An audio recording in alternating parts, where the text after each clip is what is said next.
Good evening, everybody. Welcome in to the Auto Rhythm Fantasy Studios. I'm your host, Jamie, and I got my co-host, Eli, on the other side. It is a wonderful Booty Wednesday. Yeah. Hump day. One more time. Welcome. Hump day. Yeah. Yeah. Oh, goodness gracious, everybody. Yes, it is a wonderful white booty Wednesday because evidently there's snow on the ground, but I mean if you want to Well, take it in a perverted way, but yeah, however you want well, to well, put Jay, it. Jay, you're half right. There is snow on the ground, but there's two white booties you're looking at right here, and just saying, I can always get up, just get a little action here. There we go. Oh, There we go. oh goodness gracious. So this was so we had a few things in store. Pretty much we'll do some studs and duds, blacklist if Eli's got one, and we'll do Oh, I do. some we'll do some waivers, and then we will I have my notable games to watch too as well, and Eli will give you some parlays toss out there too as well, and yeah, we'll have a nice eventful last ride for our season, and yeah, it's gonna be fun.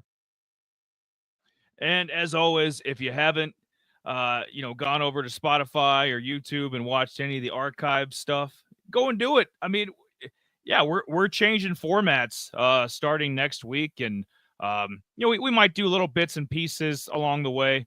Might do recaps of guys that popped.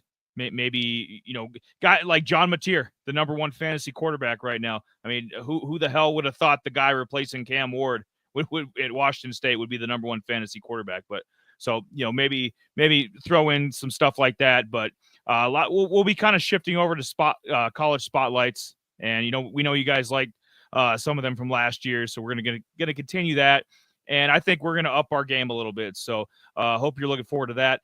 We wish we could continue this, Jay, but fantasy season is over, and a lot of the leagues are wrapping up. We're probably some of the few guys that are actually still doing waivers. You know what I mean? We're aware, like our leagues have ended, but there's Yeah, still might. well, I got one more league.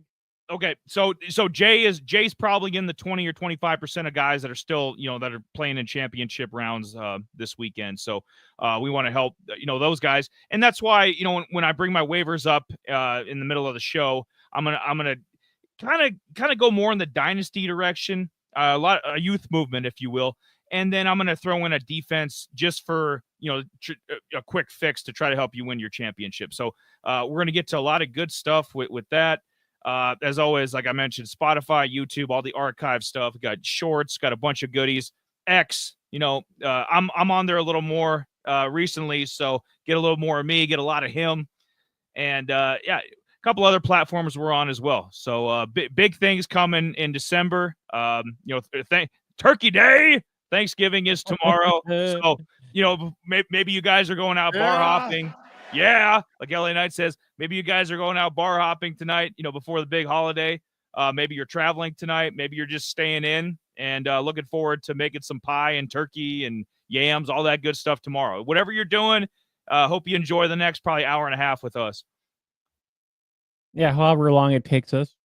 Yeah, Hopefully it's not an hour and a half. No, I cut out Squad Blitz tonight, and I also cut out. Speaking of that, I cut out Squad Blitz, which has one more week as well. I was already eliminated, but I can win the consolation championship. I'm not sure about Jay. How far did you get? I forgot to honestly. I forgot to set up my lineup. Shit. Okay, so, he's out. Yeah, so I'm like, screw it. I'm not going to pay attention to it now. So I'm like, yeah, whatever. So neither of us are going to win a Squad Blitz championship, but just for shits and giggles, I posted that on X, along with my our week 14 players to watch. So there's a few guys that Tyler Huff from Jacksonville State. I mean, he's been on the players to watch, I think 3 times now. So I mean, he's just been tearing it up. He's up to, I think he's the number 6 fantasy quarterback now. So he's well on his way. And the whole Jacksonville State team, I'm in love with. But yeah, that's I'm looking forward. Hump day. I'm looking forward to tonight. Looking forward to tomorrow. Back to grind on Friday. You know, you got to work tomorrow. Please. I do probably will for a little while. I'm not sure. I might go in early. I'm not sure yet, honestly. I might kick it back sometime or another. I'm not sure yet. I might go in with him. Try to help him get it done.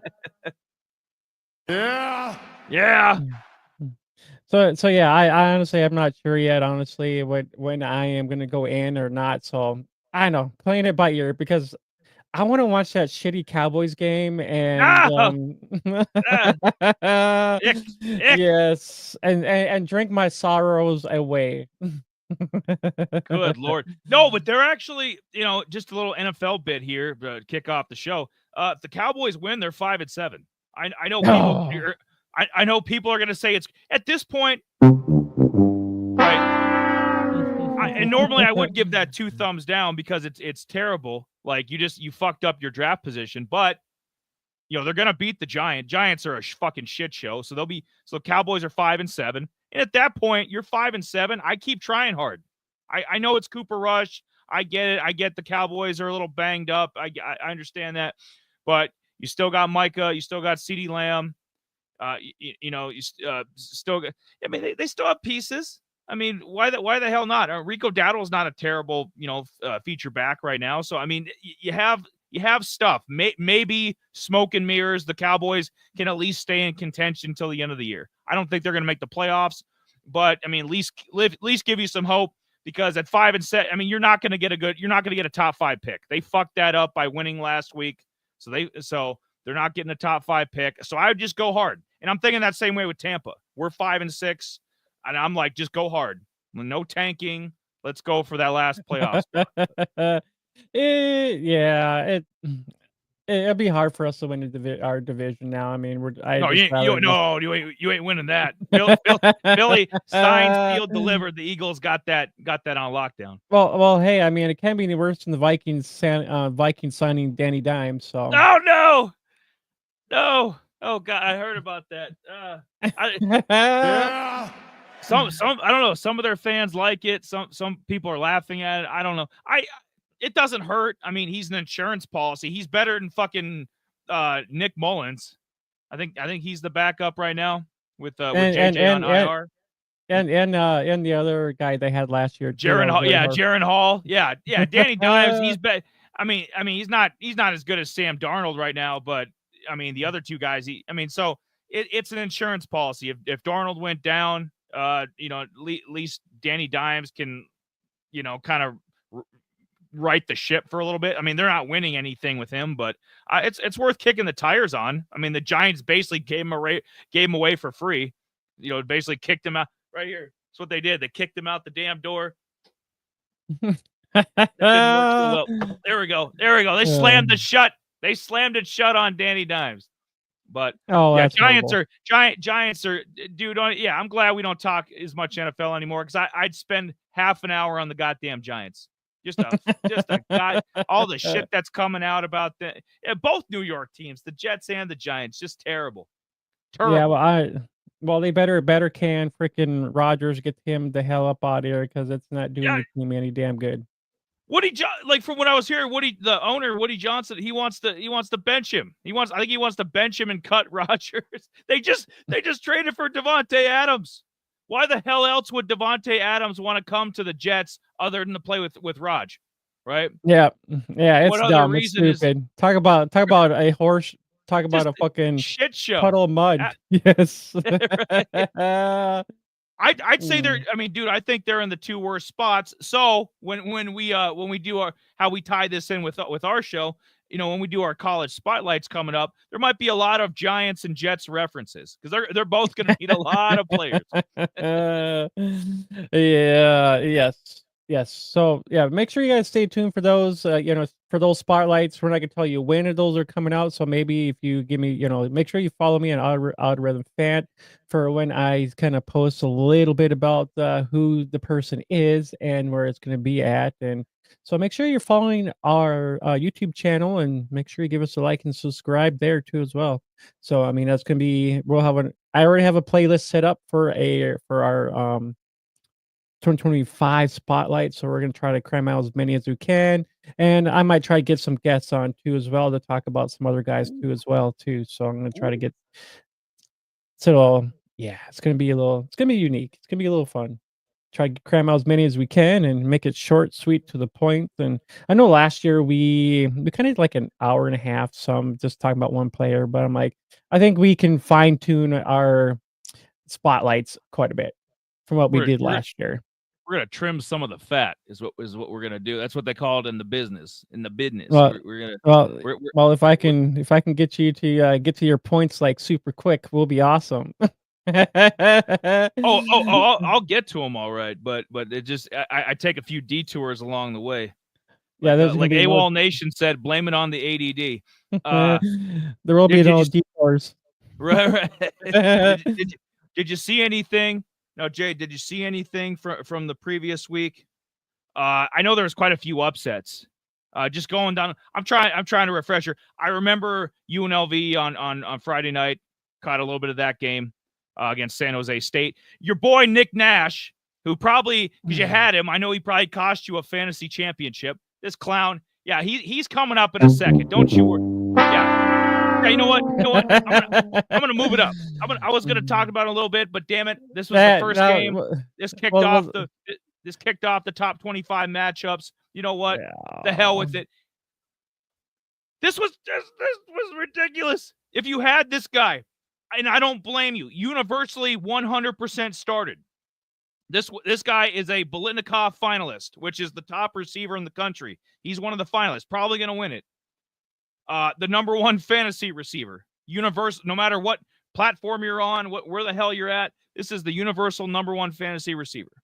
So, in no situation would you bench this guy or do anything to compromise. He hadn't had a game under 75 yards until this one. He hadn't had a game without a touchdown until this one. And the guy goes out there on 7 targets, has 1 reception for 9 goddamn yards. Yeah, I was furious. Shit the bed. Yeah, I was pretty fairly. I was pretty furious. I was like, "Come on, if you wanted to have a dud game, please do it like in the middle of the year, not when there's championships on the line." And that was the thing, because I mean, the crazy thing was, I was like, well, he was my goal getter, and then I'm gonna talk about one other guy. I was thinking about putting in my lineup, and I didn't put him in my lineup, and I was kind of pissed about that. And then I actually started a freaking the running back from the Aggies, Utah State, that is. And I thought he was actually going to have a good game too. So I'm like, oh well, he's going to get the carries. Nope. He pretty much shit the bed for me there too. So I pretty much, I'm like, I'm just going to go into my dark little spot and just wallow my sorrows away. Yeah. Well, I got something else, big boy. You can swallow your sorrow away with, but I don't know. I feel bad for fantasy owners because, like I said, there was no indication. I mean, I know UNLV is a damn good team. I mean, if it was any other conference, if they weren't chasing Boise, if this was the AAC, with, I guess maybe Tulane would be a little bit better, but any of the other smaller conferences, they'd be dominating. Like UNLV is a damn good team. I understand that, but they aren't world beaters on defense. Okay. 7 targets, 1 reception is pathetic. Absolutely pathetic. And, San Jose State, this is what they get for benching Emmett Brown. Emmett Brown had a damn good first 4 games of the year at quarterback. They benched him, and they went to, was it Eggett? Was he the guy they've been using for the other half? Yes. Yep. They've been using him. That's what they deserve. They deserve that loss. UNLV stomped them out. Nick Nash, just and watch, he'll come back this week when it's irrelevant. When 75 to 80% of the leagues are done, he'll come back this week, have 10 catches, 150, 2 touchdowns when it doesn't matter. So, and then San Jose State will be playing in some irrelevant bowl that none of us are going to watch. So, get him out of here. Get him out of here. No, so pretty much, it's funny. It's crazy to think about. I mean, Nick Nash pretty much had double-digit fantasy points the whole freaking season, and lays a dud pretty much your last or final week.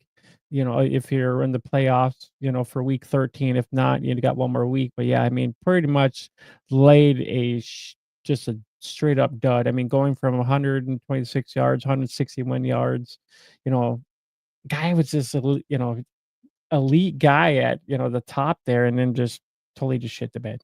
I was pissed. You know what? I'm gonna. He was so bad. I had to do a second dud. He was that bad. Normally I just do one. I had to do 2 this week because he stunk that bad. Okay, we had some other upsets. Obviously, Ole Miss went down. I'm glad. I don't want to see 10 million SEC teams in this playoff.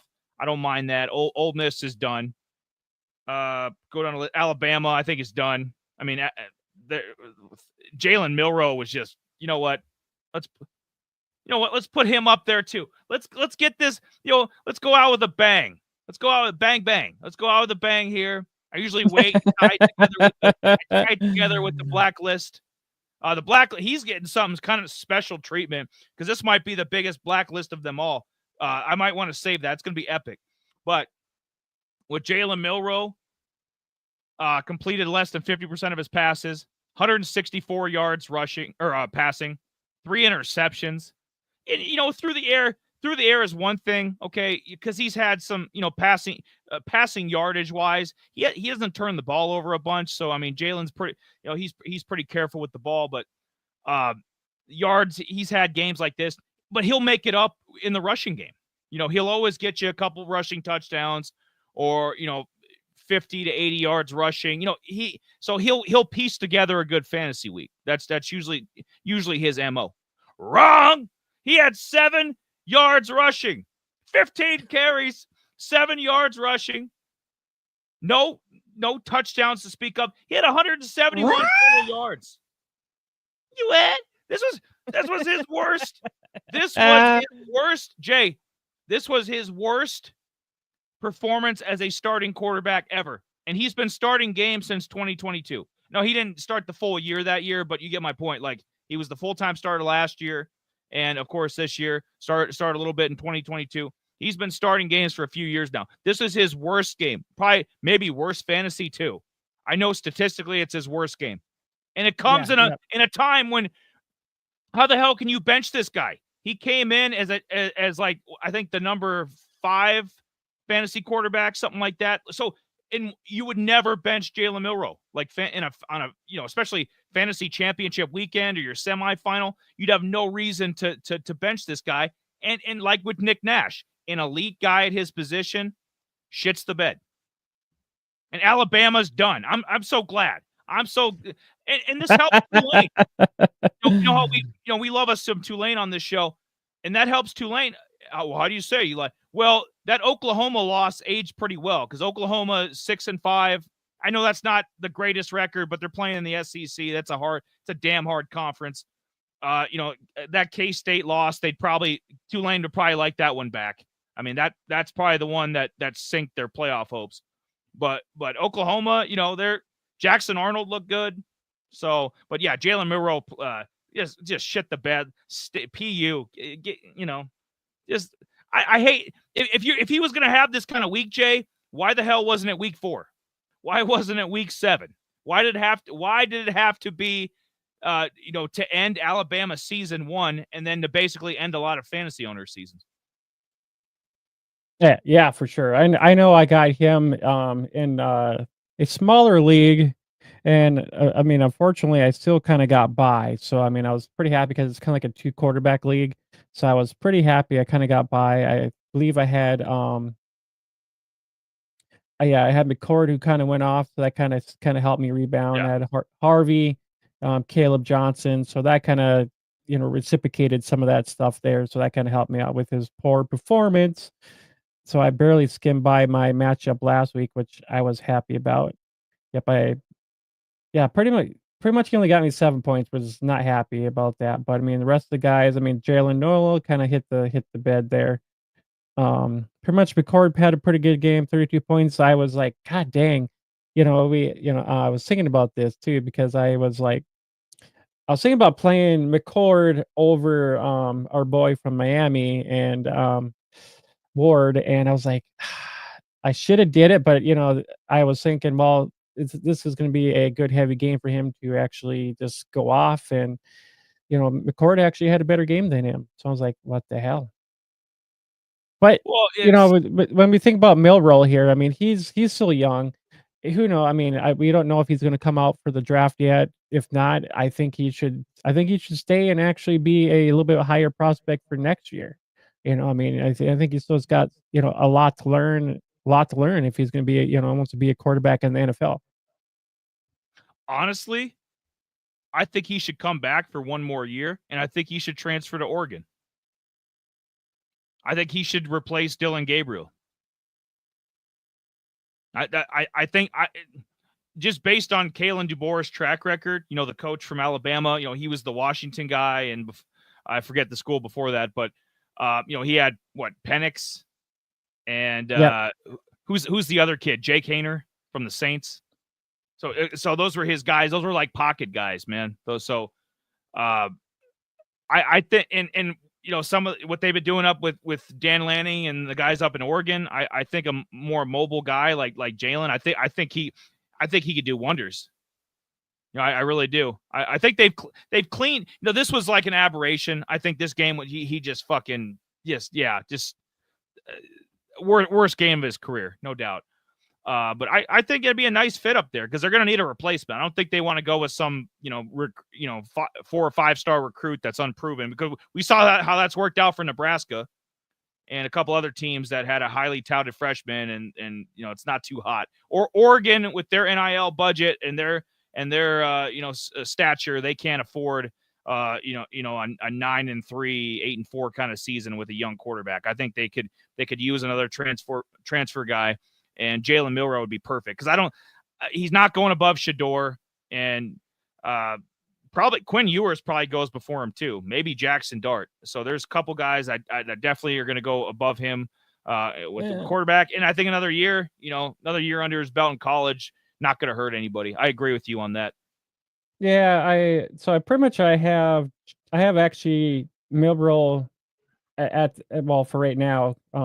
Milroe was above Dart at the moment, but I'll probably have to do some adjusting with my rankings, because the rankings I had right now was I had Ward at 1, Milroe 2, Dart at 3, had Sanders at 4, Nussmeier at 5, and I had Gabriel, McCord, Ewers.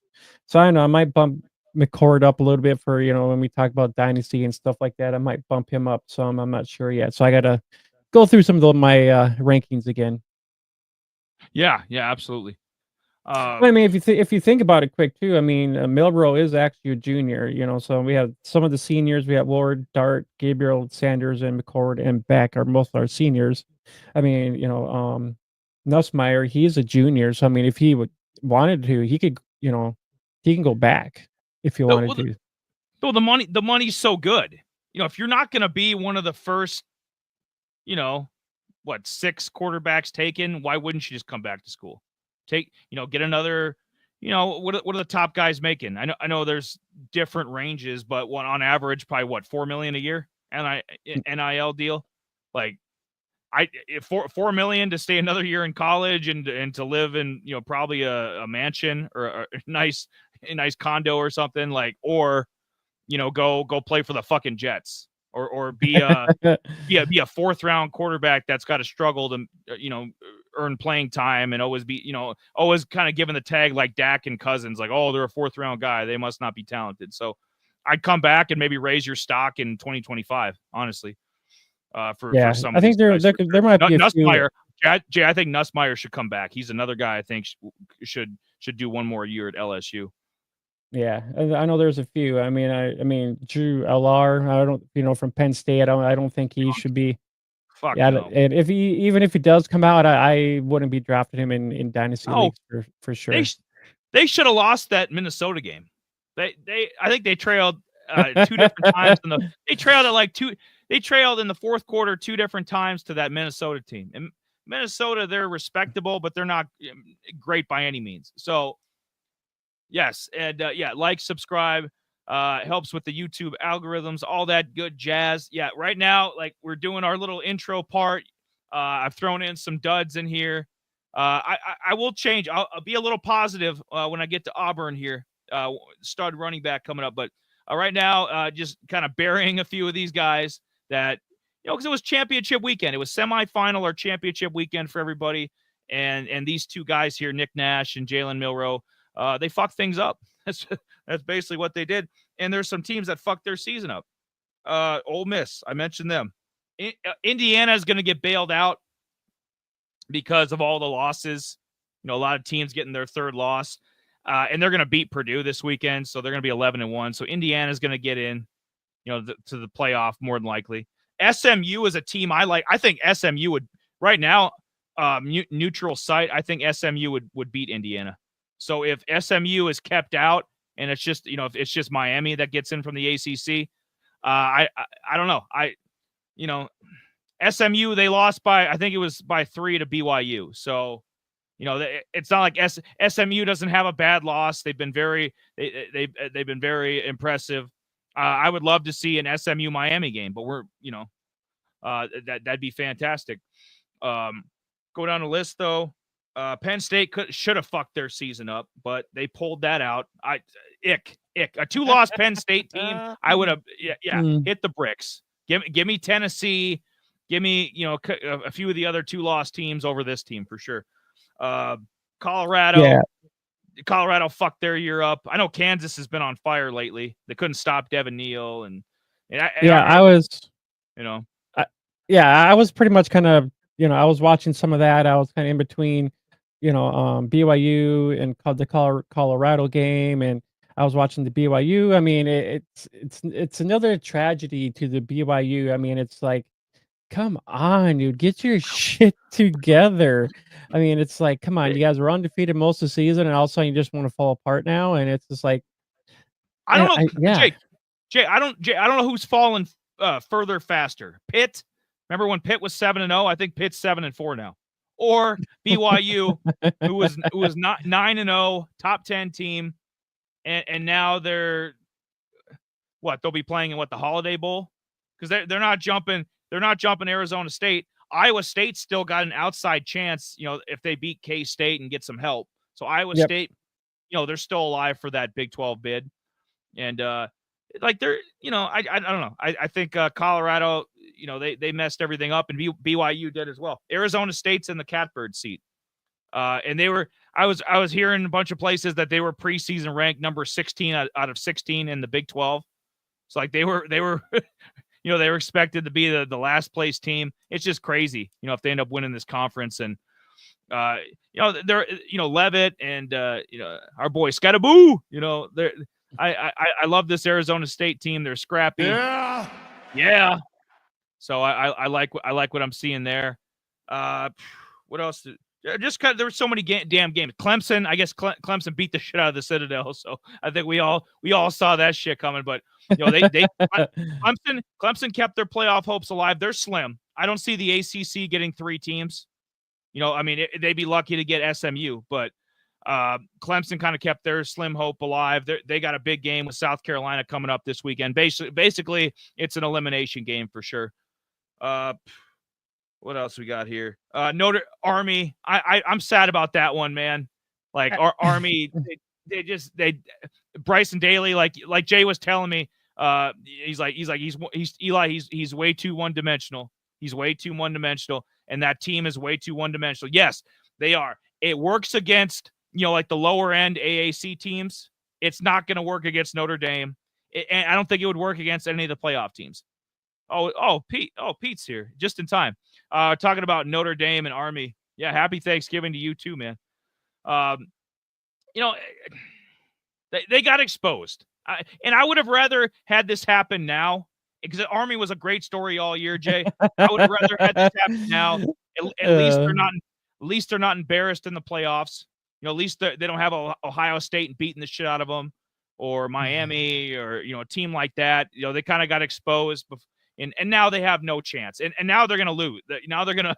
I think they beat Navy, but they're going to lose to Tulane in the AAC championship game for sure. Tulane's a better team. So Army's little run is over. They'll be in a decent bowl because they did have a good year and will win double-digit games, but they were exposed. Yeah, Boise, I mean, I go saw ahead, that. I saw that one coming. I mean, I mean, Navy's the same way. They're pretty much sister teams, and they they don't have the expense to bring in some high profile people to their teams. So make a good run for it. I mean, hell, I mean, it would have been awesome to see freaking Army in the playoffs. If they had the weapons and the defense to do it, I mean, that would have been a whole totally different ball game, and it would have been awesome to see both of those in there, but both of those teams up in there, either one of them. But when they're just one dimensional, it's not going to happen.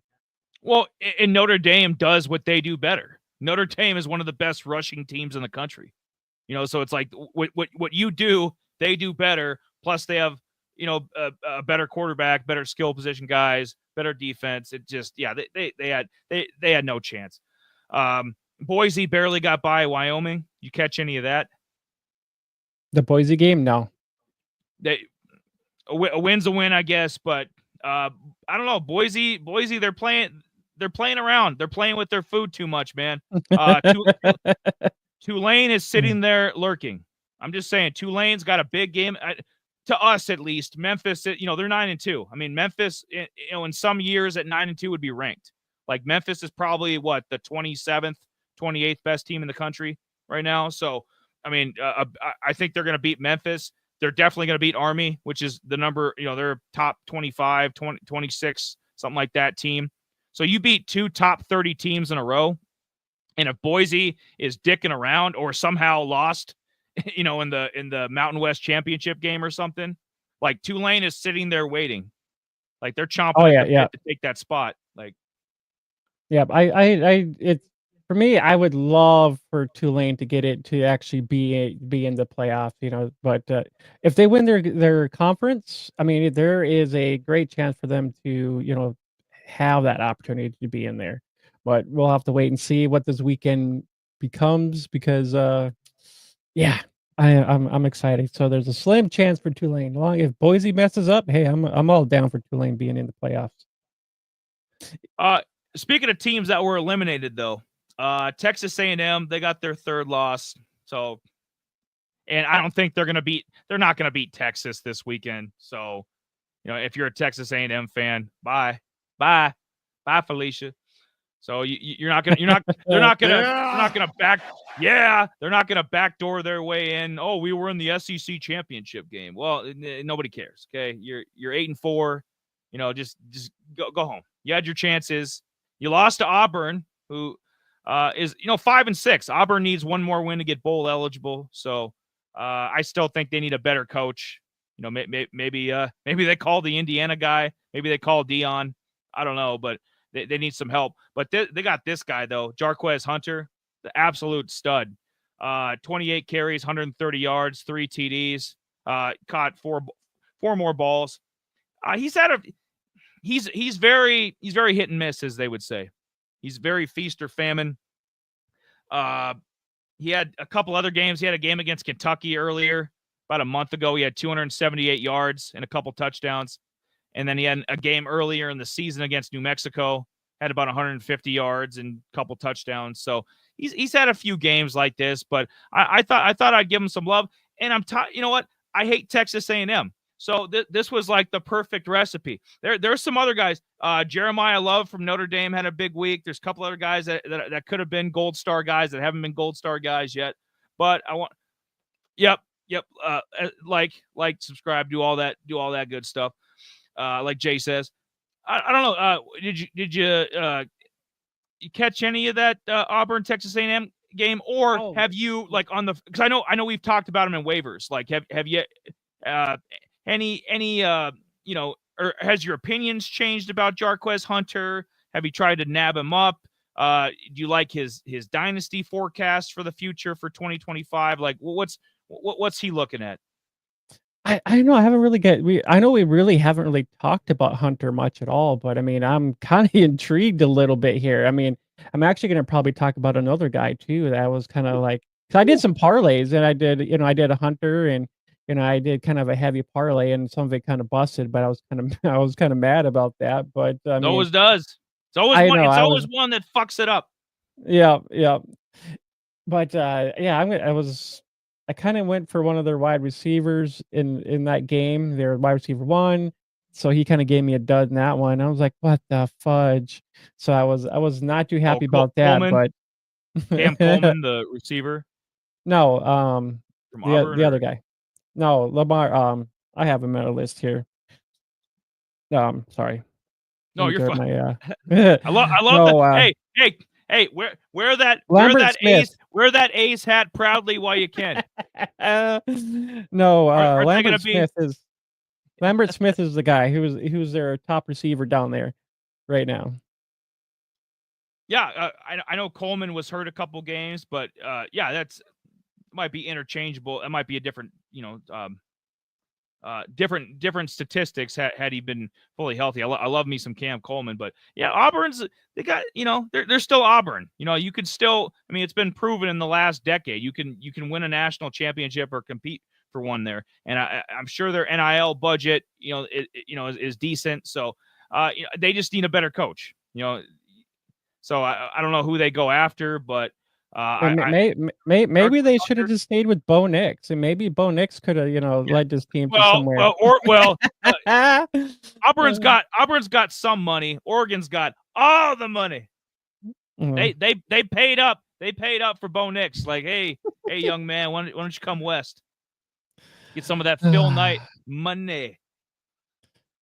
Oh man. Yeah.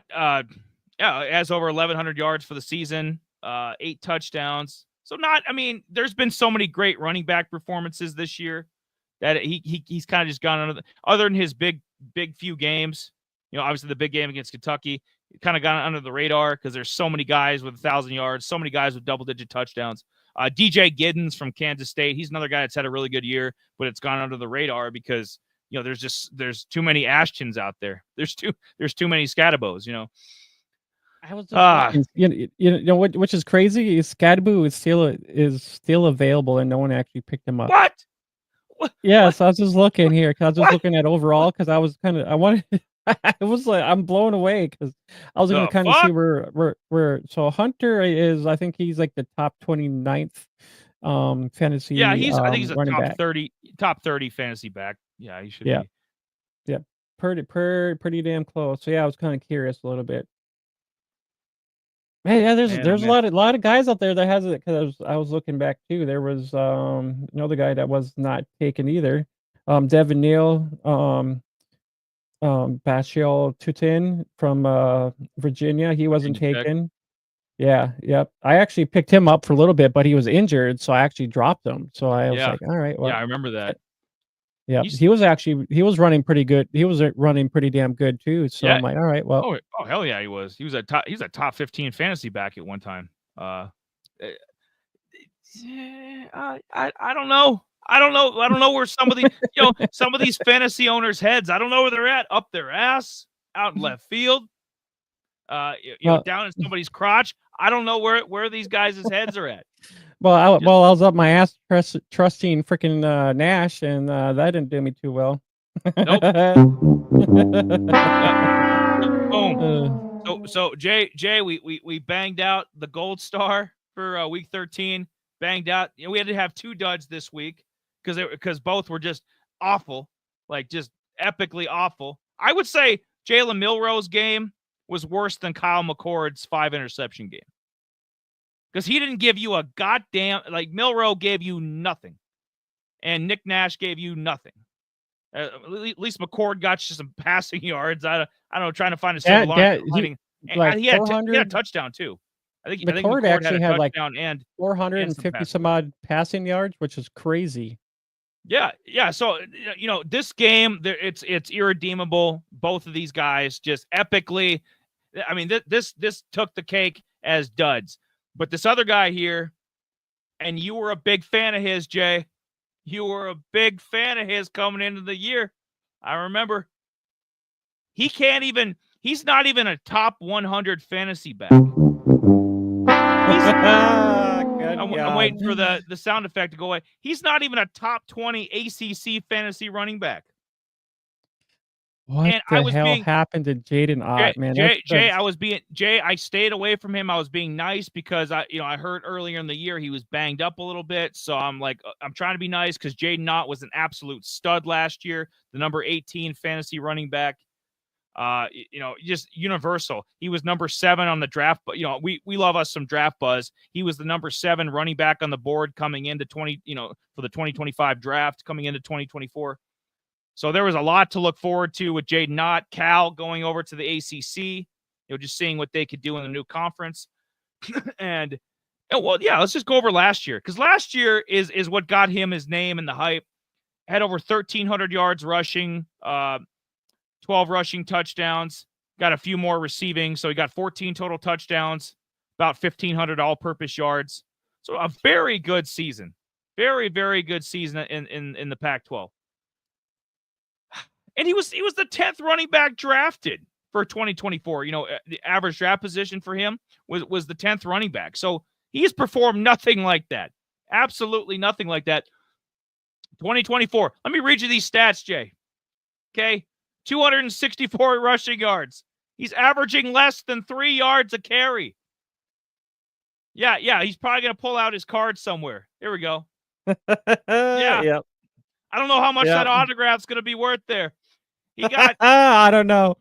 264 yards, less than 3 yards a carry, 4 rushing touchdowns. He's been decent in the receiving game. And I think if he did make the NFL, if he was drafted or as an undrafted guy, his strength would be catching balls out of the backfield. I think that would be kind of more his specialty. 23 receptions, 223 yards, 1 touchdown.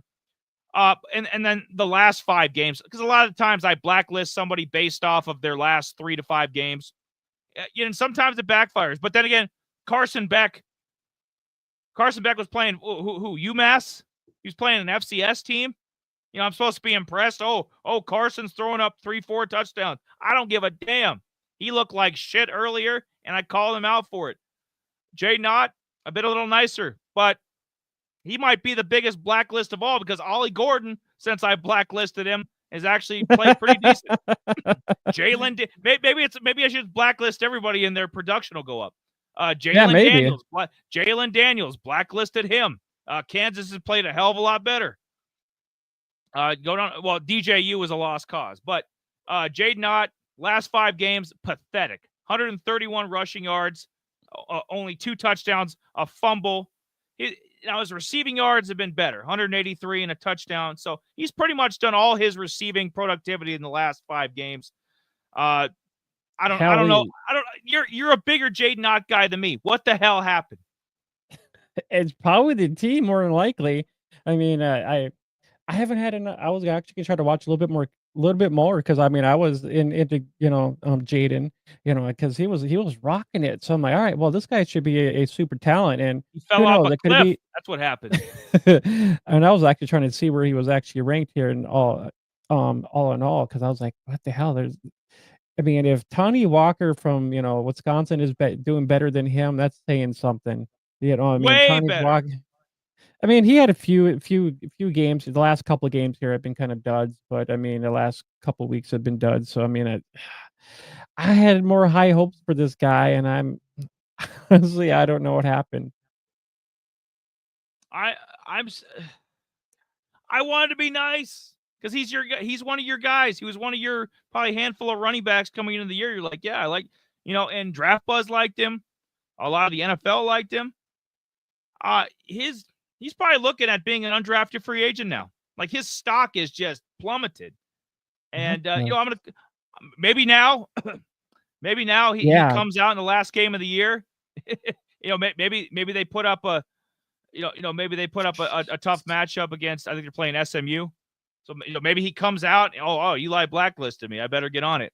So maybe he'll be maybe finally have a 100-yard rushing game. He hasn't had a 100-yard rushing game all year. No, I was just looking at his stats here quick too.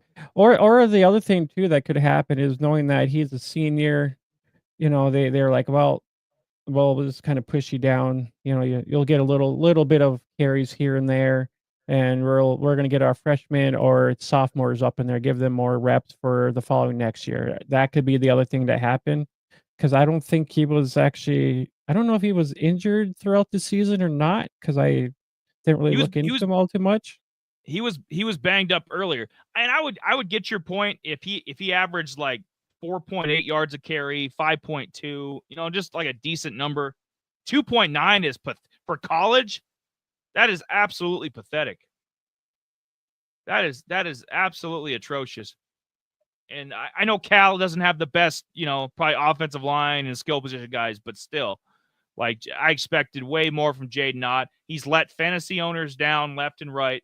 He's probably been on somebody's bench. There's probably a bunch of people that dropped his ass. And that's a sad day when you gotta drop, your the 10th running back off the board, in your draft. It's awful.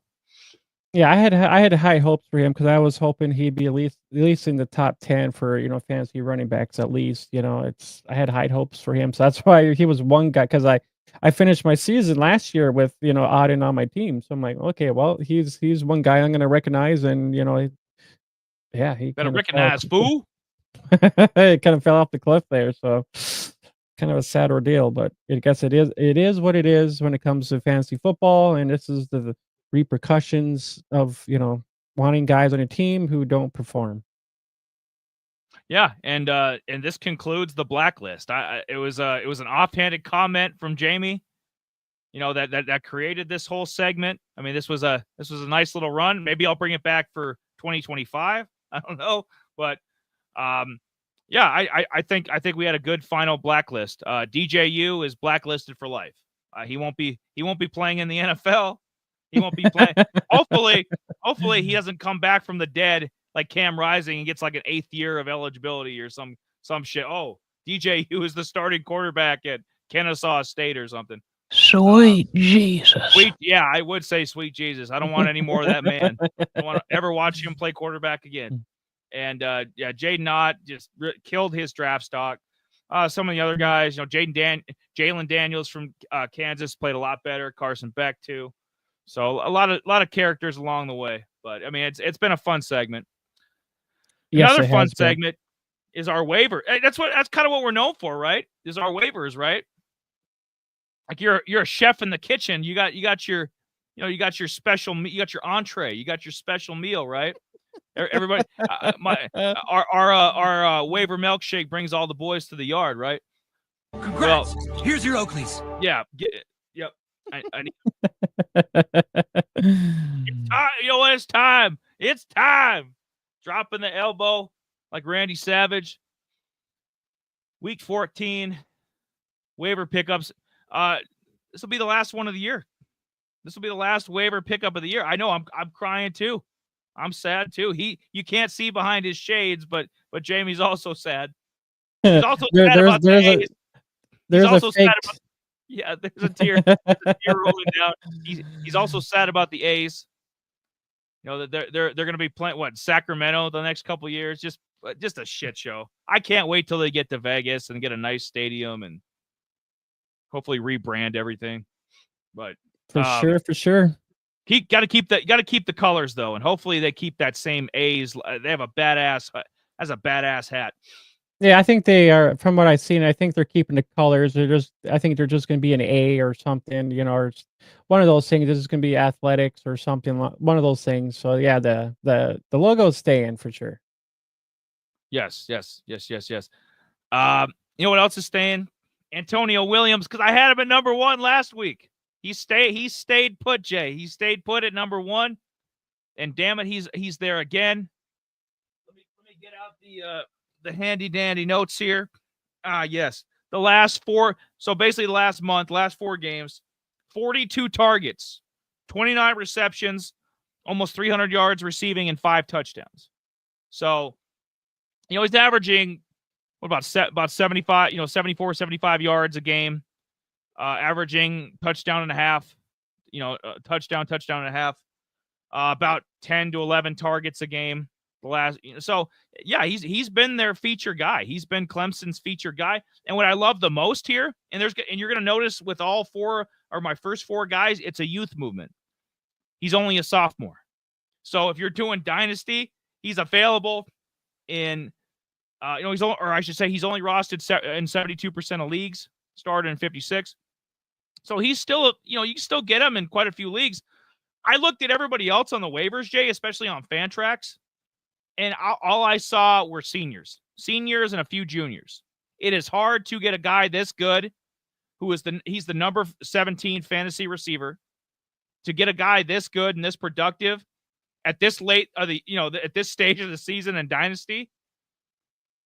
I don't know, Antonio Williams. Have you come around on him since last week, or is he a guy in dynasty worth picking up before the season ends? I mean, yeah. Why? I mean, yeah. Why not? I mean, if you get your hands on some of these guys, because I mean, these guys will be, can be seniors next year or whatever. So I mean, why not try to get some of these, even a couple freshmen? I mean, there's a guy I'll talk about who's a freshman. I think he's got a wide, open space to, become a good talent in the near future. But I mean, Antonio Williams, like I mentioned, I've seen a few of the games, but I think there was a couple different guy I was looking at from Clemson at that time. But I mean, I kind of seen him play a little bit. I mean, shit, the last two games, double-digit fantasy points. I mean, we all want double-digit fantasy points, which is good, and your touchdown upside. Especially when Nick Nash gets you less than 2. I'll take it. That's very, very horrible. Very horrible. I mean, there was a game in there. I think he had one dud against Stanford. Other than that, the rest of the games were pretty much, pretty average. I mean, a couple of games. He had two games with 20 some odd average points. The game against Pitt, almost near 40 points. I think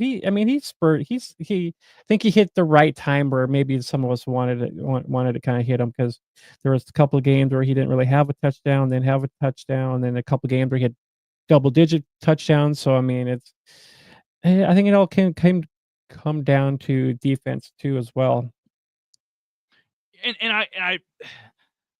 I mean, there's not a lot of guys to pick up at this point, and I'm assuming your roster is pretty much set if you're in a champ, because that's the only people playing right now are championships, right? So I'm assuming if you're in a championship, you've got your bench and you've got your, you've got this year's roster set. You're not really looking to pick anybody up. So that's kind of why I went in this direction.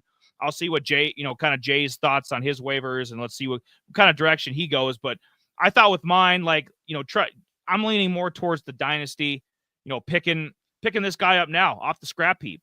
He's a sophomore, number 17 ranked fantasy receiver this year. Sign me up. Cade Klubnik, I think, is coming back next year. So they're gonna have the same quarterback back. Clemson, they're always recruiting well.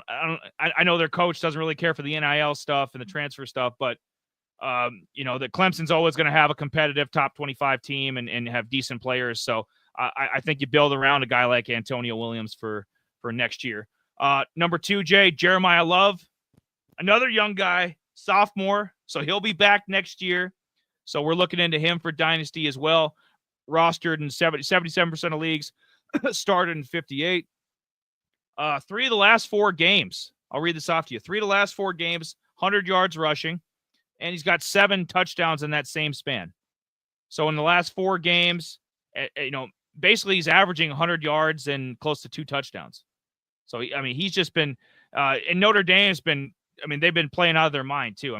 They just slaughtered Army. They're going to beat the shit out of USC this weekend, easily get into the playoffs. Any thoughts on Jeremiah Love, or maybe what's his value? Like, let's say you were in a championship weekend. Is he a guy you could maybe pick up and start right away, or is he more like, hey, we're looking ahead to 2025 in the dynasty realm?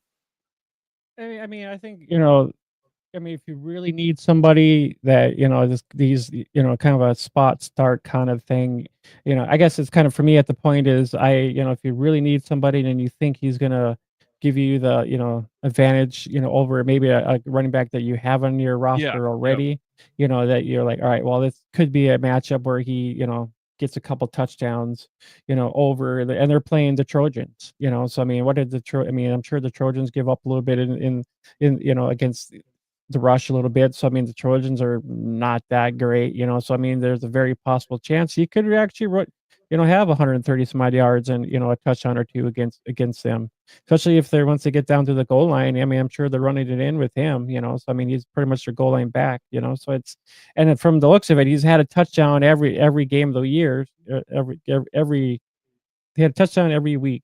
So I mean, he did not miss, like, so he's consistent. Let's put it that way. He's consistent with getting into the end zone.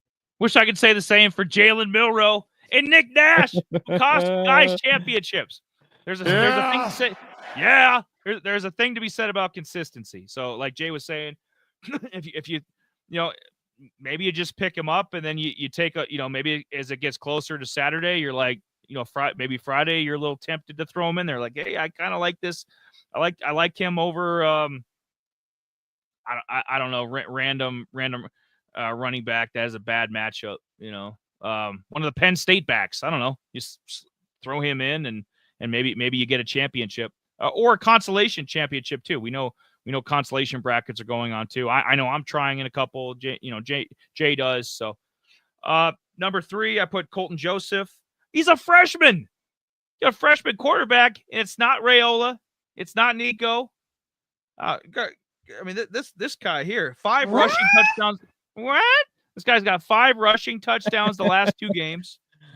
And, overall throughout the season, he's got 2 300-plus yard passing games. How many 300-yard games does Dylan Raiola have?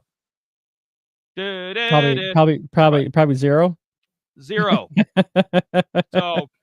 So you can't say, oh, he's a freshman. Everybody defends Raiola, and what the hell is Joseph working with at Old Dominion? This is the kind of kid that I think you should get to know his name. This is the kind of kid that could get transferred to a bigger program. He's been solid, not spectacular numbers, Jay. 11 passing touchdowns, 5 interceptions, but being the dual threat that he is, and he's only 30% rostered too on the fantasy side of things, so you can easily pick him up for Dynasty. Got a couple years with this guy, and you could follow him over to another program. Like Utah. Like if Utah's not going to bring Cam Rising back, why couldn't they bring in a guy like Joseph? I'm just thinking about programs that are going to have quarterbacks that are graduating or probably they're probably going to get rid of them, and or Florida State, they have Isaac Newton down there, but I mean, we don't know how long that's going to last. I'm sure they're going to want some kind of production down there. Isaac Newton, wasn't he a scientist? He's not a football player. Well, I mean, I already said, he's the little son of, the MILF hunter. Come on now. Oh yeah, Wilson. Yeah, Wilson. Yeah, this kid's better. I think he's better than Wilson, at least statistically wise.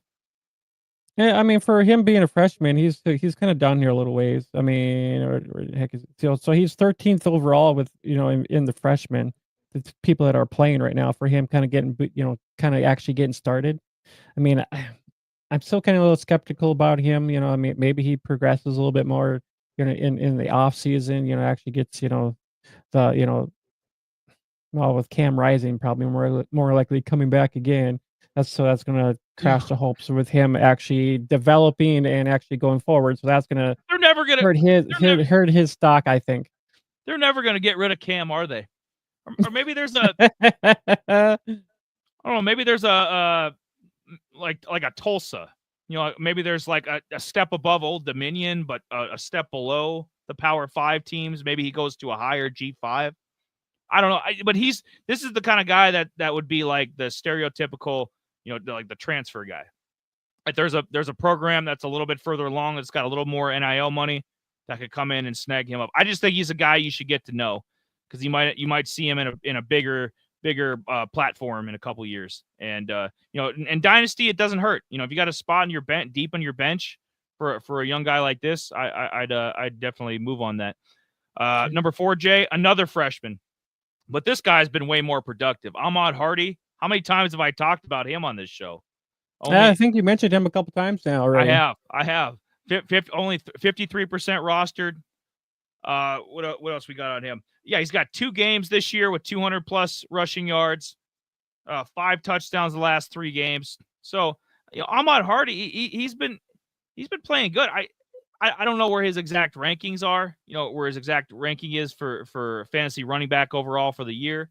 But for a freshman, he's been damn good. And you got a couple years of eligibility. He'd be the kind of guy, you remember how Alabama offered Ashton a bunch of money last year to leave Boise? Hardy's another guy I could see a bigger program offering a boatload of money to. Like, hey, why don't you come play behind our offensive line? Why don't you come to, I don't know, like a Georgia Tech or some place like that? Hardy is the 28th running back right now. Yeah, he's a top freshman year, top 30 fantasy back. That's very impressive.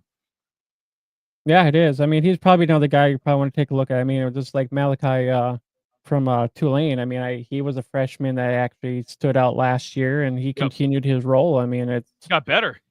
Yeah, he did. And speaking of Tulane, at number 5, I got their defense. I'm gonna read you some shit. This is the defense you should.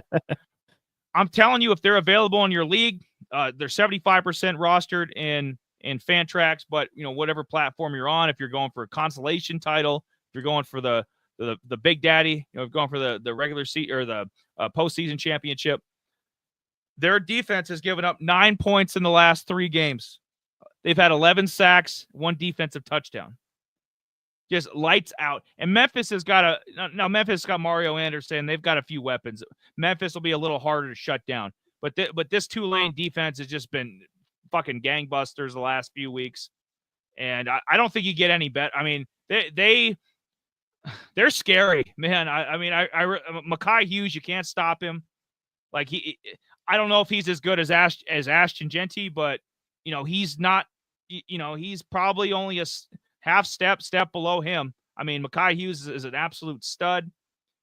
Mensa, the quarterback's not too bad. And then you throw in this defense. I mean, I would love to see what if they get by Army, Memphis, somehow, backdoor into the playoffs or something, sneak in. I would love to see what they could do against a Penn State, Miami, a team like that. I would love to see what this Tulane defense can get, especially against Cam Ward. I think that'd be fun as hell. A Miami Tulane, whatever, 5-12, 6-11 matchup or something. For sure. I mean, I'm actually considering playing Tulane. I'm like, I gotta pick them up, start them right away. This ain't no Jay. This ain't no dynasty shit. I have to preface that. Like this is not for the other 4 guys are for the long run. Okay. Maybe Love you could spot start if you needed to, or if you think he has the best matchup against USC. But Tulane is a plug and play. You pick them up because they're probably an upgrade over the defense you have. Yeah. Because I played Minnesota last week against Penn State, and they were doing it all right until they let Penn State get back in the damn game. So I'm like, God damn it, dude. Yeah, I was pretty furious because Minnesota's been, they usually don't let, teams score a lot, so they were a nice defense to have, and, at least I think they were at least a top 20 defense at least, so it's just like, God dang it, come on now. I can't have this garbage with them playing, and they did some foolish things that they should have just beaten Penn State. It's like, what the there's some dumb things, and that's the things. Those are the kind of things you get from Minnesota. They're a consistent, inconsistent team. Is PJ Fleck still the head coach? So I don't even know. They're like, I guess they'd be the local team because Minneapolis is 5 hours from where we're at. Like they're shit. They're every year. I mean, Nebraska's probably closer too. Lincoln, Lincoln's in that mix of like major schools. I mean, obviously we're closer to South Dakota State and NDSU, place like that. But for like the Power 5 FBS, it's either the Gophers or the Cornhuskers for the closest teams. Gophers they're every year it's the same shit. Their defense was a little bit better, and they got Taylor. He's a decent guy, a decent player, but they 5-7 to 7-5 every year. That's their ceiling. Their ceiling is 7-5, and then their floor is like probably 3-9 every year. They're junk. And of course they pulled the Minnesota. They couldn't finish the job against Penn State, but I think Tulane could.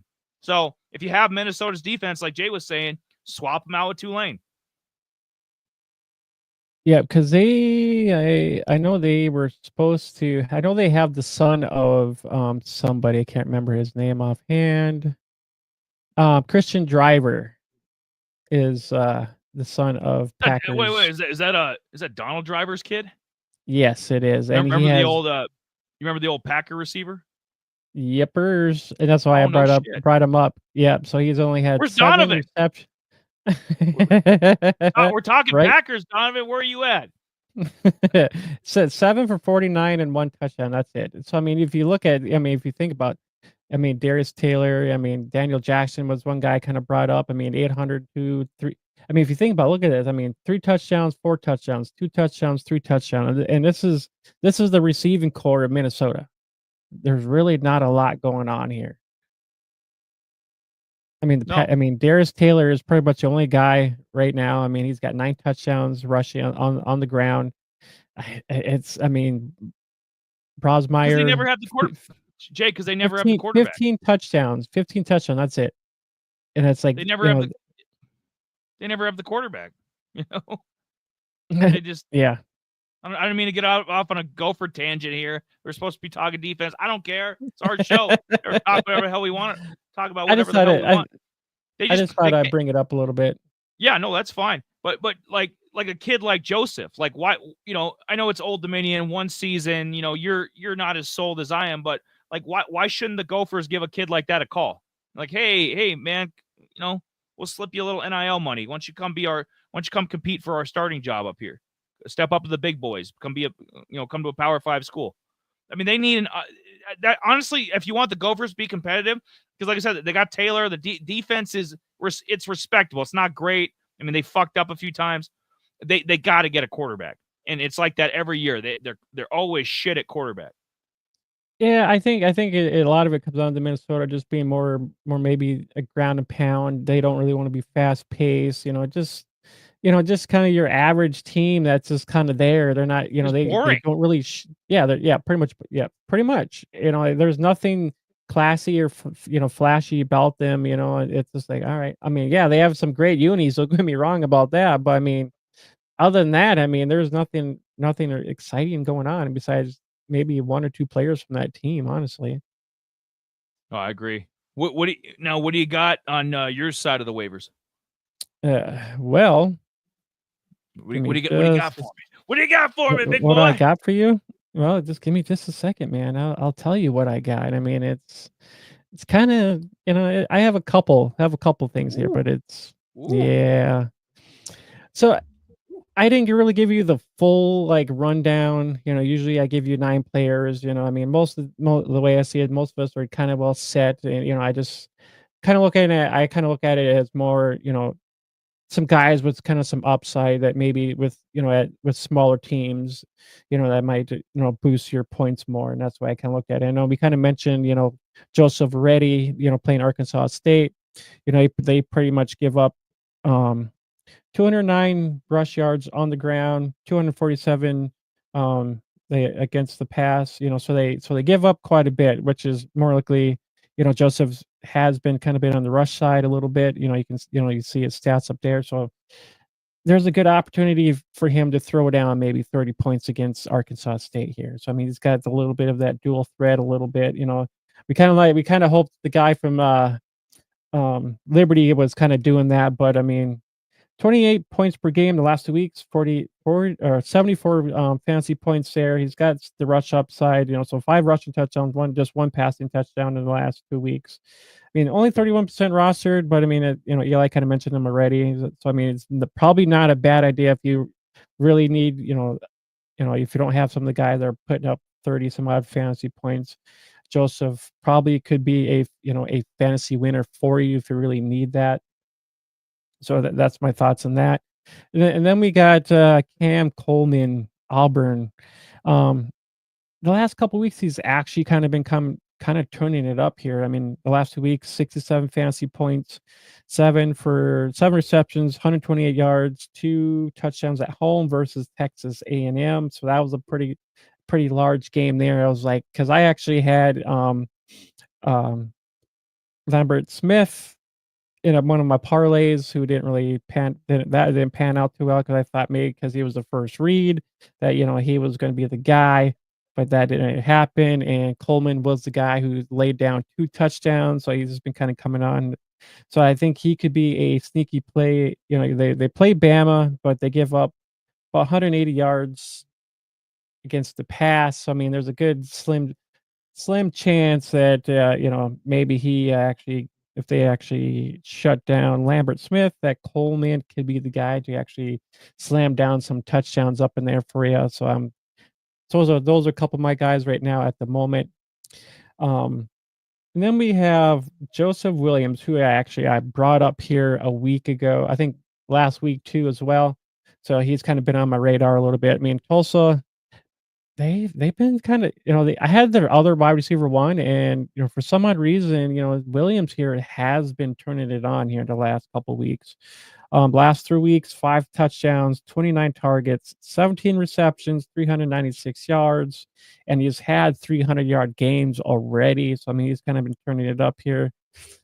Freshman, and I recommended probably in a dynasty league.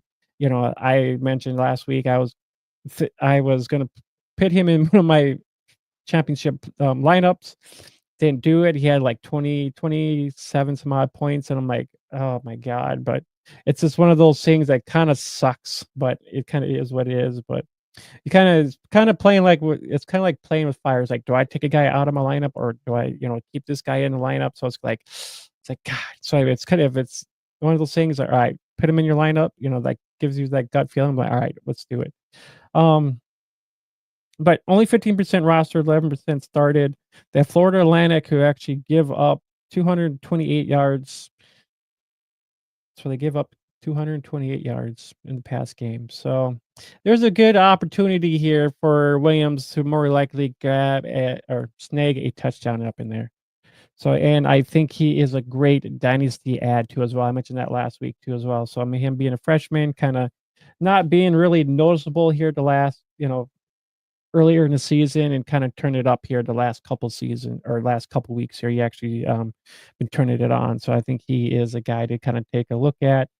Last but finally, it's CJ Campbell. The last couple weeks too, he's actually been turning it on here too. 57 fantasy points the last 2 games, 3 touchdowns, 220 yards. And they're actually playing Tulsa too as well. So I mean, Tulsa gives up 163 yards against the rush, 318 yards against the pass. So I mean, this game might be a high scoring game more likely between these two teams here. But Campbell's actually 55% rostered and 45% started. So I mean, I thought about picking up Campbell last week too over Rachel from the Utah State. I was like, I'm like, who has the better opportunity? And I chose wrong, and so I kind of shit the bed for me there. But I was thinking about picking up Campbell and maybe playing him. So I was like, yeah. It's like, well, Campbell, Tulsa, I think he's gonna get some touchdowns. So I was looking up Joseph Williams here. Jay, he's had at least 112 yards the last 3 games, 5 touchdowns. So these last 3 weeks, he's just been tearing it up. So yeah, he's definitely a play. It's just, more on the dynasty way, but he's all kind of like Love, kind of like when I was mentioning Jeremiah Love from Notre Dame. You might be able to, if you got a maybe 3-4 receiver league, maybe he, I mean, I definitely, you got a few flex players, like Joseph Williams wouldn't be a bad play against FAU. Like you could probably pick him up and plug him right away. Campbell, he's a really good back. He'd be a guy more on the dynasty end, kind of like Joseph, and then Cam Coleman. Cam Coleman, I think, is a stud. I think his statistics would be better. I'm actually going to talk about him here when we do our. Yeah, the crazy funny thing it was is that he actually transferred from Texas A&M to Auburn. Yeah, he probably took less money, NIL money to just be with just get the hell out of that shit show. Okay, Texas A&M, fuck them. I hope hook 'em horns. I hope Texas beats the shit out of them. But yeah, Coleman and Joseph Williams, I think could be championship round plug and play guys potentially, and then Campbell and Joseph, I think are more dynasty. You want to pick them up for the long run, for the 2025 year. But yeah, Campbell's he's been a guy we've mentioned quite a bit on the waivers this year. He's been very impressive. FAU hasn't had a lot going right for him, but he's one of the bright spots of that team for sure. Yeah, and those are kind of my top 4 guys. I mean, if you got, like I said, you're pretty well set. If you got your guys, Tulane for sure. I slotted Tulane in my lineup here, so hopefully Tulane gets me, at least 20 to 30 points. Hopefully they just tear up Memphis, but Memphis is a ground and pound, so hopefully they can stop that from happening. But we'll see how that goes. My last and final hope for a championship. So I'm like, my perfect season went down the shithole because of a couple players. So I was not happy about that. Right. This guy right here, this damn bastard right here. This is why he ruined the perfect college fantasy season Jamie had going. So yeah. Can we once again applaud Nick Nash? Great job, buddy. A+. Yeah. Good for you, Nick. There you go. But you know what, Jay? You know how we solve our problems? You know how we do that? We try to make a little bit of money. There you go. He said it. Sound effect wasn't there, but it's okay. Money. Gobble gobble, gobble gobble, gobble gobble. It's turkey time. So this is I guess this would be the Sleeper 5 Thanksgiving edition. And you know what? What I love about this is we can continue to do this. On the I don't know if the college spotlight shows might be standalone. We're not sure, but if we do a regularly weekly show, the props will still be there because there's still games going on. We got the games this weekend, obviously. Next weekend we got a bunch of conference championship games. Obviously, the playoffs got a bunch of bowl games. So the props aren't going away. This, the waivers will be going away. Blacklist, stuff like that. But the props are here to stay. And what do we always say, Jay? Jay, the first 5 are free. The 6th is on you. Damn right. Damn right. You damn Skippy. And we just talked about Cam Coleman. And we could almost triple our money. I just mentioned he's got 5 touchdowns in the last 2 games. He's got 5 touchdowns in the last 2 games. And they want to give you that. They're basically, when they if Patrick Mahomes throws for 1 yard, you automatically win when they have their little DraftKings or their little specials where, it's like a ridiculous, like, of course I'm going to take that. Oh, Lamar Jackson, 1 passing yard to get a win here. Oh, hell yes. This is one of those. This is a layup. Dribble. Right in the hoop, baby. Anytime over half a touchdown. Yeah. 3 games in a row. Sign me up. There we go. Right there. Boom. And if this was like a 1.90x, like if it was like a little under 2 times our money, I probably wouldn't even fuck with it. But I mean, you got to go for broke here. I mean, you could triple your money. The last 2 games he's been on fire. Auburn, I think, is going to be desperate to win, at least get the 6-6, make a bowl. So I think Cam Coleman's going to be a big part of that. So that is a lock. If I'm wrong about that, I'll come on naked next week. Okay, that's a lock. I mean topless. Yeah, well, so if you got if you got sisters or cousins or something, If you're into that sort of thing, might want to hide them.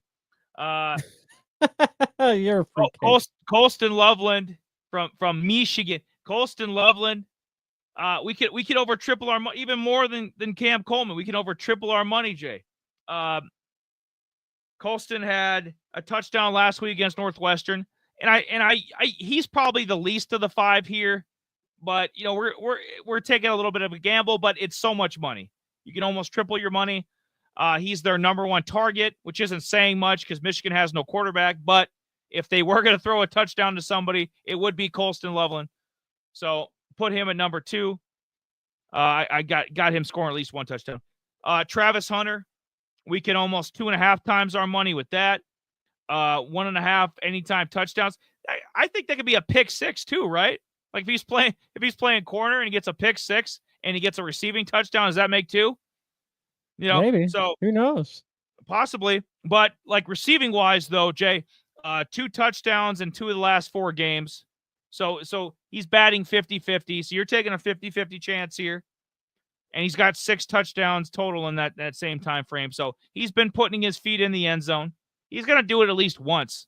I mean, Colorado, they pretty much got like a 2% chance, to make the playoff now. But I mean, it's at least a pulse. And Deion's going to go out there and want to win this game this weekend. So Travis Hunter's getting at least 1, but does he get the 2? That's the question.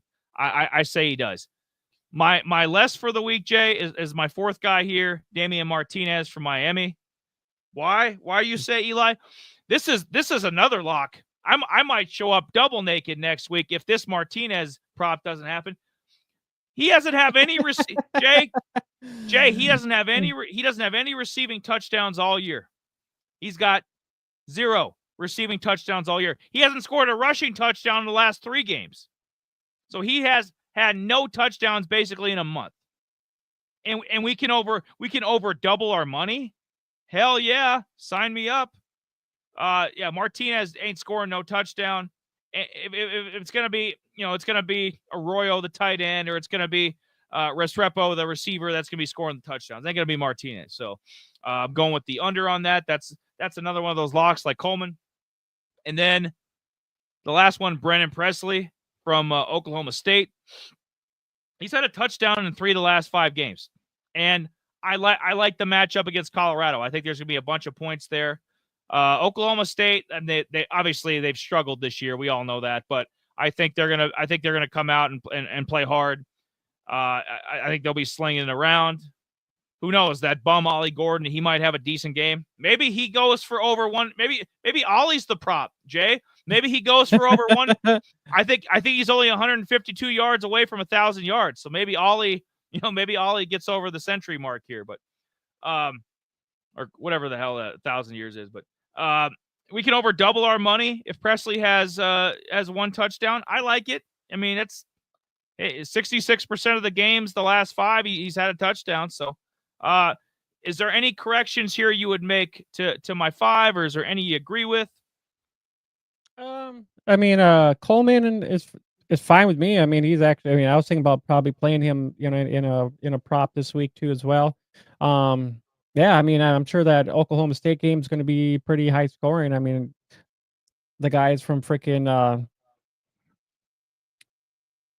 Colorado is, they're gonna have to stay. They're gonna actually have to stay up there with these guys because, we know Colorado likes to pass pretty quick. So they're gonna have to do everything they can, unless they get Ollie Gordon going pretty quick early in that game to slow them down some. Then there's an opportunity for Ollie Gordon to run, kind of just take the fluid out of their game a little bit, I guess you could put it that way. But yeah, Presley, not a bad option. I know they have Stribling there. He kind of, every once in a while he kind of gets a touchdown in there, every sneaky every once in a while.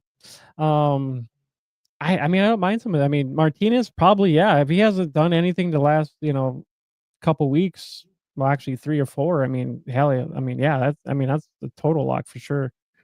I didn't know there was actually that many Friday games, which kind of blows my mind. I was just looking here quick, and I was like, there's quite a few Friday games. I did not know that. I mean, yeah, there's a whole ton of, I mean, if you can't get enough turkey, if you can't get enough football on Thursday with the NFL, and then obviously a great college game, which I might, we be switching. I'll probably be hanging out with you and Buddy, be switching back and forth between Miami and I'm probably gonna be watching Tulane tomorrow, more than likely. Yeah. You got Miami and Green Bay going on the NFL side, and at the same time you got Tulane and Memphis. I think it's gonna be, you got. It's a road game for Miami, so I don't know how well they're going to play in the cold. It's supposed to be really cold in Green Bay, but so that might be a blowout. So maybe a lot of eyes are on the Tulane-Memphis game Thursday. Got a bunch of action on Friday, and then Saturday even more. I mean, this is a college foot and some great games too. Even a random game like Iowa State K-State. That's got, and I mean, the slim playoff hopes for Iowa State. Winning the conference. So a lot of these games matter. So I'm looking forward to it. A whole slate of games, bunch of props you can choose from. I mean, I just picked these 5, but there's a lot of players, a lot of teams to choose from. Yep, I like the Arizona State game. I like Scadaboo there. I'll probably do maybe McMillan for a touchdown or something along those lines. He will. Yeah, T-Mac will get one. Yeah. Yep. So I mean, there's a couple I might toss out there, but Friday I probably look at more like Friday games. Try to do a little bit of Friday and Saturday, but yeah, there's gonna be, looks like there's some good games. But yeah, I would probably target a couple of the Colorado guys there for sure. Trying to see what else. Oh, probably East Carolina or at ECU. I'll probably get Harris up in there for anytime touchdown, maybe, or one of their other wide receivers for a anytime touchdown too as well. I mean, we got Nebraska, Iowa. I mean, we know probably Caleb Johnson. He's gonna probably torch them pretty good. So he might be a guy to maybe take a look at. Hauser from ECU. You're mentioning East Carolina. Hell yeah, I think there'd probably be a good prop on him. Yep, I believe so. I'm feeling good. I'm feeling good about all the action going on, and we had to. What do we have to do, Jay? We had to throw out some trash. We had to move on from a couple segments. A couple segments had to be retired until at least probably next August or September. So it's part of the deal. So one last time you're going to see, the Blacklist for a while. Last time you're going to see the Waivers for a while. Now, Duds, I mean, if somebody really, if somebody really fucks up the prop, because props will get, probably heavier, the next few months with the, a lot of these important playoff and bowl games.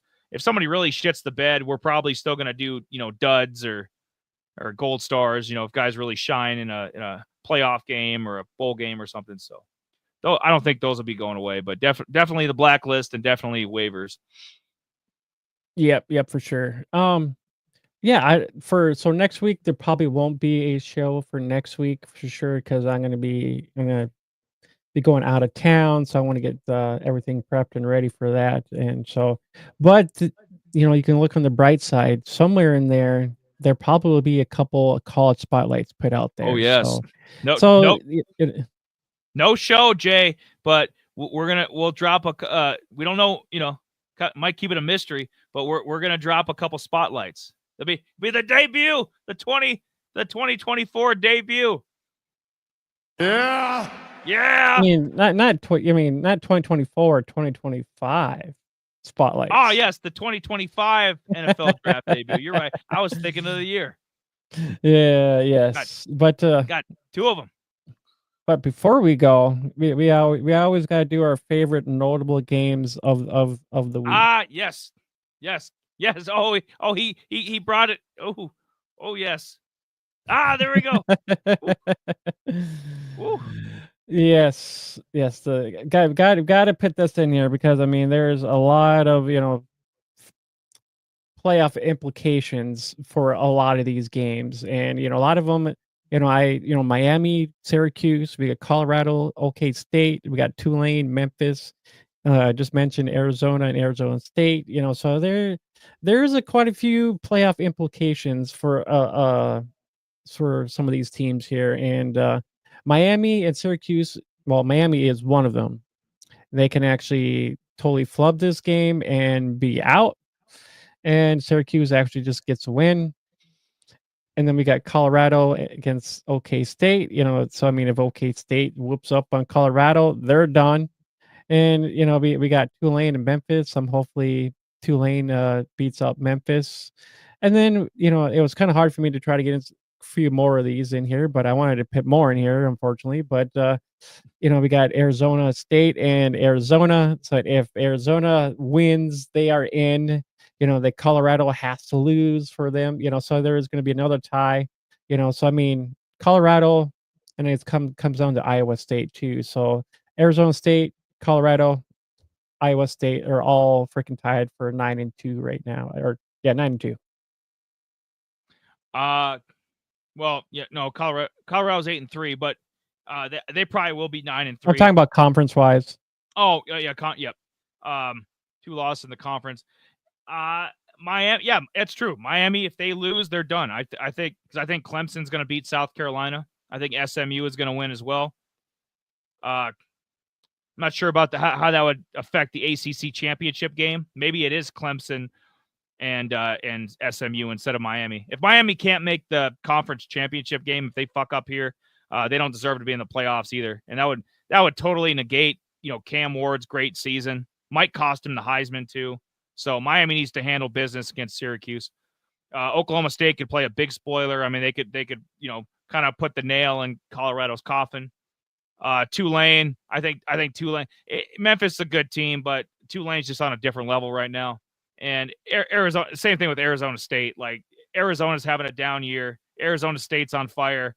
They see the future, Jay. They see the playoffs right in front of their eyes. They're not going to they're not going to slip up here. Yeah. So there's like I mentioned, there Iowa State, and I think there was one other one. Tennessee is pretty much they got their playoff hopes in wraps. So I mean, they don't really have to do anything there. So they're in the playoffs for sure. So it's going to come to Bama if they lose, and a couple other teams in there too as well. But big for the Big 12, it's Arizona, BYU, Colorado, Iowa State, so a lot of those teams are going to be in and out more than likely. Yeah. And don't sleep on Iowa State. They're playing K-State. K-State's done. Like they'd have to jump too many people. So they're really not playing for a lot, but Iowa State is. So Iowa State's at home in that game. So Iowa State could go down there and win that, get the 10-2. So Iowa State could throw their hat in the, it'll be Arizona State, Iowa State. I mean, that'd be a lot of fun, and just see who takes the BYU slipped up one too many times. Like BYU screwed up their year. Colorado, Colorado, they screwed up basically earlier in the year. Earlier in the year, Colorado cost themselves. They were putzing around. Unfortunately. So, but I think Colorado beats Oklahoma State. Miami beats Syracuse. Tulane beats Memphis, and then Arizona State beats Arizona. Yeah, I was gonna say Miami. I'm gonna go for Miami. I'm gonna maybe call the upset. Let's go. OK State. Cowboys! Yeah. Cowboys! Yeah. Yeah, and then you got the 6-shooter. Cowboys! Hey, I need to find one of those sound bits with that crazy cowboy. Yippee! Yippee! However they do that. Then I'm gonna go with Tulane, and then I want Arizona State as well. So give them that opportunity to actually play for a natty, which would be totally awesome. Exactly, and then put Arizona out of their misery. Just once and for all. Noah Fafita just plug right in the back. Why haven't we blacklisted Fafita yet, or have we? He was Fafita was blacklisted. He hasn't rebounded. He falls in the same category as DJU. He hasn't rebounded. I honestly think he's affected T-Mac. Not great. Yes. I mean, T-Mac's still putting up numbers. Don't get me wrong, but like T-Mac should be right up there with Nick Nash. Yeah, unfortunately, yes. I don't think he's coming. I don't think Fita is coming out. So I think he's no back, I think. No, he needs to go back in. He needs to go to he needs to go to he needs to go play at an FCS. He needs to go play at an FCS school or a low end G5 program. Go Noah Fafita to Kennesaw State or Kent State. Kent State's 0-12. There you go, Noah. Just kick him out of Arizona and get a portal guy. Something. Yes. Well, I think it's about time for us to actually wrap up here. But yeah, we gave you pretty much studs and duds. We gave you 2 duds, our Blacklist player of the week, Gold Star. Gave you some waivers, did some props, talked a little notable college games for the weekends. Yes, and make sure you follow all of our platforms there. Spotify, YouTube. We have a bird and an X at the same time. That's kind of crazy. And we got the Discord too as well. So I'll probably be sharing some of that, our so if you're into, wanting, when we do drop our spotlights, jump on over to Discord, because we do have a channel for us to talk about some of these guys that are coming out for this upcoming year. So if you want to talk about some college spotlights, or maybe, if there's a guy you want us to talk about to break down, drop it into Discord, and we can take it into consideration, and we can probably put it out there. Yeah, no, I think that'd be great. We our friend Donovan, who chimes in quite a bit on the show, he suggested Dallin Holker last year. The was he a 5th round pick by the Saints? I forget. I think so. But Dallin Holker is he made the 53-man roster for tight end, so I think he's the backup there in New Orleans. So he was a guy that was basically just given us as a suggestion. Like he had I remember he had a big game against Colorado. He was at Colorado State, but he had a big game against Colorado earlier in the year. And Don was like, yeah, you got to look into this guy. We did. And I think it was one of our better spotlights. So we definitely take suggestions. So if there's some, and we're we're on the ball. I mean, we kind of switched our show over this year to college full time from the NFL stuff we used to do. So we're pretty in tune with a bunch of these players. We've been covering them and more in depth than we did last year, I'd say. But we're still open for suggestions. Maybe there's somebody that slipped through the cracks that we don't know about, or that we've kind of ignored. That hey guys, this he's coming out. He's rising up draft boards or whatever. He might be an undrafted free agent to look at. So we're definitely open. Yeah, for sure. But yeah, it's the last show for college football in general. We appreciate everybody that jumped in the chat. We had a few chat. We had a few comments here and there, but hopefully those will arise for next year. But it is what it is. We're still getting our name out there, our popularity out there yet. But I mean, give us a like, subscribe. Give us a like and share on the YouTube channels, and if you're on Twitter or X or however you want to call it, you can follow us at follow me at Algorithm Fant. You can follow Eli at Eli Appletoft there. Get Eli a little bit more involved in the X and get him a little bit more creative out there. And so next week no show, but there will be some spotlights coming. 2 of them. One of them might drop. 2 of them might drop. We don't know. So yeah, maybe at the same time. Maybe at the same time. Maybe we split them up. Maybe we do them 2 minutes apart. Whatever the hell we feel like. It's our show. At least for the regular season, we'll call it the regular season. I want to thank everybody. Kind of get our first college season off the ground. So I mean, our first, doing, fantasy squad blitz was a lot of fun. That'll obviously be coming to an end here. Squad Blitz is a ton of fun. Look forward to next year. I wish they'd do some more sports. Maybe we could get them on sometime. That would be great. That'll be a work in progress. We'll try absolutely. to get them on in the off season. We'll get in touch. A lot of fun this year, man. NFL weighs you down sometimes. It's a lot of, but this college has been fun. I'm glad we made the transition, and now it's full steam ahead. Full steam ahead, and looking forward to great rest of the year. Hope you guys have a good Thanksgiving too. Yes. So we appreciate everybody from Algorithm. We want to thank you for a happy Thanksgiving with your families, and make it memorable, have fun, drink some beers, watch some football, laugh, joke. Do what you got to do to we're not gonna be here forever. So other than that, we appreciate everybody for tuning in, watching us. But yeah, we'll be stay tuned for our Twitter. We'll let you know when we stream again. So other than that, jump in our Discord. But yeah, I don't think there's anything else. No. Yeah, college spotlight's coming up, and yeah, and who the hell knows? Maybe we'll do like a hybrid show. We'll do a little NFL with college. I mean, it'll be fun the next few months. We'll sprinkle stuff in. So we'll be around. We won't go. We won't totally go into hiding. So. Yeah, nope. But stay tuned. Other than that, we'll see you guys. I'm Jamie. That's Eli. We're out of rhythm. We'll see you guys next time. Later.